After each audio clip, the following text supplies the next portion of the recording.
Success అయితే దానికి part 2 దాకా తీస్తుంటారు. మరి 'లక్కీ బాక్స్' నుంచి కూడా మేము పార్ట్ 2 ఏమైనా ఎక్స్‌పెక్ట్ చేయొచ్చా? అది మీరు ప్రీ రిలీజ్ ఈవెంట్‌లో వెంకిని అడగాలి ఇంకా. అంటే యాస్ ఎ ప్రొడ్యూసర్‌గా మీరు మొత్తం అవుట్‌పుట్ మీరు చూస్తారు. అవును. ఆ అవుట్‌పుట్ చూసే మీరు ఒక క్లారిటీ కూడా వచ్చేసి ఉంటారు కదా! అంటే ఇది తెలుగు ఇండస్ట్రీలో ఈ మధ్యగా ఎవరు ట్రై చేయని ఒక కాన్ బేస్డ్ సినిమా.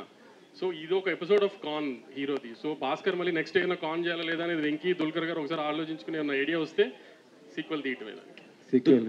అయితే సంక్రాంతి కూడా మీరు మంచి పోటీలో ఉన్నారు. మీరు ఒక చిన్న ఏదో ఇంటర్వ్యూలో చిన్న కామెంట్ చేశారని మొత్తం కొద్దిగా అవుతుంది. దానికి ఒక క్లారిటీ కూడా ఇచ్చినట్టున్నారు కదా! ఏమైంది సార్ అసలు? ఆహా! నెంబర్ ఆఫ్ ఫిల్మ్స్ ఎక్కువ వస్తున్నాయి కదా అని అడిగితే, ఈసారి అన్ని నెంబర్ ఆఫ్ ఫిల్మ్స్ రావట్లేదు అని నేను చెబితే, దాన్ని ఒక హీరో గారి సినిమాకి కనెక్ట్ చేసి ఫ్యాన్స్ కొంచెం హంగామా చేశారు. అది కాదు అని మొన్న క్లారిఫికేషన్ ఇచ్చారు.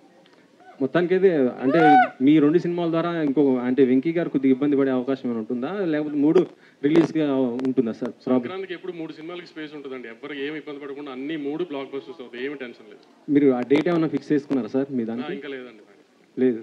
అది ఎప్పుడు అని అనుకుంటున్నారు అంటే ఏమన్నా? సంక్రాంతి 11th, 12thలో ఎప్పుడో ఒక 10th, 11th, 12thలో ముగ్గురు సినిమాలు మాట్లాడుకుని ప్రశాంతంగా ఒకళ్ళ తర్వాత ఒకళ్ళు వస్తారు. ఓకే. దుల్కర్ గారు